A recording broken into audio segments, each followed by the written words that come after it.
और नमस्कार, कैसे हैं आप सब। आप सभी का स्वागत है आपके अपने यूट्यूब चैनल पर। आप लोग इस समय यहाँ का बैकग्राउंड देख सकते हैं। बैकग्राउंड मैं इस समय रूम के बाहर हूँ क्योंकि वीडियो बाहर बनाने में थोड़ा ज़्यादा मज़ा आ रहा है इस समय, क्योंकि खुली हवाएं हैं।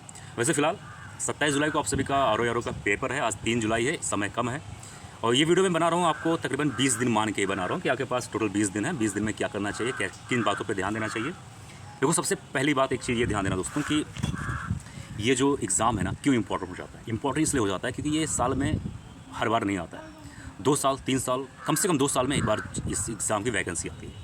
इस बार आपको अच्छा खासा समय मिला, ठीक है, 1.5-2 साल के कम से कम आसपास आपको समय मिला। फिर भी अगर तैयारी नहीं हो रही है, कोई बात नहीं। अभी जो ये 20 दिन 22 दिन है, इस पर एक चीज़ ध्यान देना।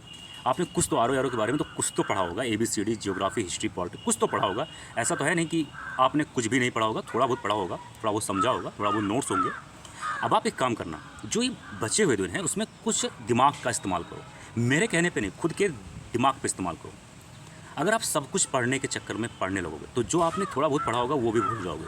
क्योंकि एग्ज़ाम में, अब का जो एग्ज़ाम होता है, UPPCS हो, ROR हो, UPSC, कोई भी एग्ज़ाम हो, जो भी टॉपिक पढ़ो कम से कम उसमें तो आपका सही तरीके से सही होना चाहिए।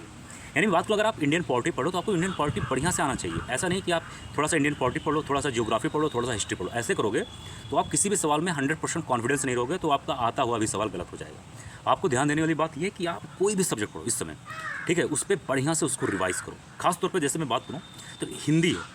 हिंदी ये एक ऐसा सब्जेक्ट है ROR में कि ये दोस्तों, मैं सच बताऊँ कि कम मेहनत में, बार बार कहता हूँ ROR को, खासतौर पर हिंदी में, कि कम मेहनत में आपको बहुत ज़्यादा नंबर स्कोर करा देगा। लेकिन कम मेहनत में ऐसा नहीं है कि हिंदी को 55 नंबर लाने के लिए इतना आसानी तरीके से आपको 55 नंबर या 55 सवाल सही हो जाएगा।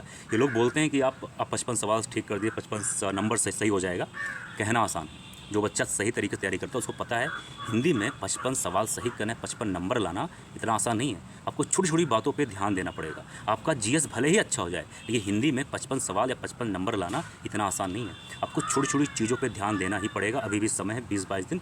छोटी छोटी चीज़ों को ध्यान से समझो। हिंदी में जो शुद्ध वर्तनी है, पर्यायवाची है, विलोम, उसको देखो, समझो, उसको एनालिसिस करो। बहुत इंपॉर्टेंट बात है। और करंट अफेयर में दोस्तों मैं बार बार कह रहा हूँ कि अगर आपके पास नोट्स है या आपके पास कोई मैगजीन है तो उससे पढ़ना, वीडियोस से अब ना पढ़ो। क्योंकि मैं ऐसा किस लिए कह रहा हूँ, वीडियोस अगर आपके पास नोट्स है तो आप जाहिर सी बात है नोट्स को रिवाइज करो। अगर आपके पास समय है तो वीडियोस को 1.5x पे करके देख सकते हो। लेकिन वीडियो से अब नोट्स मत बनाना, नहीं तो आप कन्फ्यूज़ हो जाओगे। और वीडियो से नोट्स बनाने में काफ़ी समय लगता है, अगर जो बच्चे मेरी बातों को एग्री करते होंगे। इस समय जो समय है ये वीडियो से पढ़ने का समय नहीं है, क्योंकि वीडियो से जब आप पढ़ोगे तो आपको 2-3 घंटे में 60% ही चीज़ों को सिर्फ और सिर्फ आप कवर कर पाओगे। अगर आप बुक से पढ़ोगे या फिर अगर आप अपने नोट से पढ़ोगे तो 2 घंटे में आप 90% चीज़ों को कवर कर पाओगे, अगर मेरी बातों को एग्री करते हो तो। अब जो समय है इसमें सोशल मीडिया, इन सब फालतू चीज़ों से कम यूज़ करना, नहीं तो फिर अगर गलत जगह पे चले गए तो ये 20 दिन 22 दिन जैसे ही बर्बाद हुआ, सब ले डूबेगा। ज्योग्राफी, मैं बार बार कहता हूँ, ज्योग्राफी, हिस्ट्री, पॉलिटी, इन 3 सब्जेक्ट पे एकदम कमांड कर लो। करंट अफेयर, हिंदी, इन सब चीज़ों पे एकदम कमांड कर लो। क्योंकि एक बार अगर आपका प्रिंस हो गया, मेंस के लिए बढ़िया मौका मिलने वाला है। मेंस के लिए आपके पास 3 से 4 महीने हैं, उसकी वो इतना बहुत होता है आपके ROR के मेंस के एग्ज़ाम में सिलेक्शन दिलाने के लिए। जिस भी सब्जेक्ट का नोट्स आपके पास है, कोई भी सब्जेक्ट, जैसे ज्योग्राफी हो, इन्वायरमेंट हो, साइंस हो, कोई भी सब्जेक्ट का नोट्स आपका अगर आपके पास है तो उसको बढ़िया तरीके से रिवाइज़ करना ही इंपॉर्टेंट होता है। ये मैं बार बार कहता हूँ, PYQ रिवीजन। आपके पास कितने भी नोट्स हैं, कोई मैटर नहीं है। बहुत सारे बच्चे ऐसे होंगे जो कहीं ना कहीं उनके पास प्रॉपर नोट्स होंगे, प्रॉपर सब कुछ होगा, कोचिंग के नोट्स, लेकिन उनकी सबसे बड़ी गलती क्या होती है, वो रिवाइज़ नहीं कर पाते, वहीं पर वो मात खा जाते हैं। अब आपको ये गलती नहीं करना, आपको रिवीजन बहुत ज़्यादा ध्यान देना है।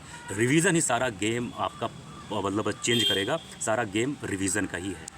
देख लो आप लोग, हर एग्ज़ाम का प्रॉपर अपना एक सिलेबस होता है कि इस सिलेबस को पढ़िए, इस तरीके से पढ़िए।